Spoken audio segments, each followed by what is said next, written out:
Malaking tulong lalo na sa mga maliliit na mga isda sa dagupan ng kanilang seafood processing center para hindi sila malugi lalo na kung sobra-sobra ang supply ng isda. Bukod dyan, nakapagbukas din ito ng dagdag trabaho sa mga residente. Si JM Pineda sa Detalye Live. JM? Dayan, bangus nga ang pangunahing produkto ng mga taga-Nagilian at mga taga-Tagupan at lalo na dito sa lugar ng Pangasinan. Kaya naman ang kanilang LGU ay patuloy sa paggawa ng mga programa para sa mga mangingisda.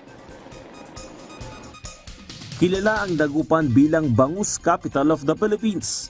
Pero kapag umuulan, mababa ang demand o hindi mabenta ang bangus sa merkado.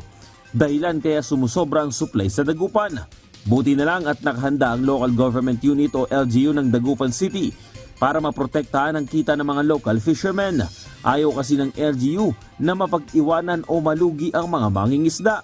Nagiging sandalan ng mga fisher folks ang Korean-Philippine Seafood Processing Complex. Itong KPSPC po yung magiging takbuhan natin in times na masyadong mababa po ang presyo ng bangus. So instead of selling it in the market at low price, pwede ho natin ipaprocess dito para ho ma-maintain po natin yung price na nais po natin para sa ating commodity. We'll try to balance yung concerns natin in terms of law of supply and demand. Pagka masyadong mataas ang supply natin sa palengke, ibig sabihin bababa ang presyo ng isda doon. So, instead na mamumblema yung ating mga small producers dahil napakababa, hindi nila kayang makuha yung kanilang capital, they have the option na dito po siya dalhin. Malaking bagay daw ito para hindi malugi ang mga maliliit na mangingisda sa pagbebenta ng mga bangus. So, since ito po ay dadaan sa deboning, okay, dadaan po siya sa value adding. So, pag nag-value add po kasi tayo, we can command a higher price sa ating product and it will be able to lengthen yung kanyang shelf life kasi dadaan po siya sa blast freezer and on. Ayon sa LGU, dapat accredited ng Bureau of Fisheries and Aquatic Resources o BFAR ang grupo para maging qualified at makapagpasok ng supply sa processing center. Nakakatulong rin ang pasilidad na mag-generate ng trabaho para sa mga taga-Dagupan. Sa ngayon, nasa lagpas 80 ang empleyado ng planta.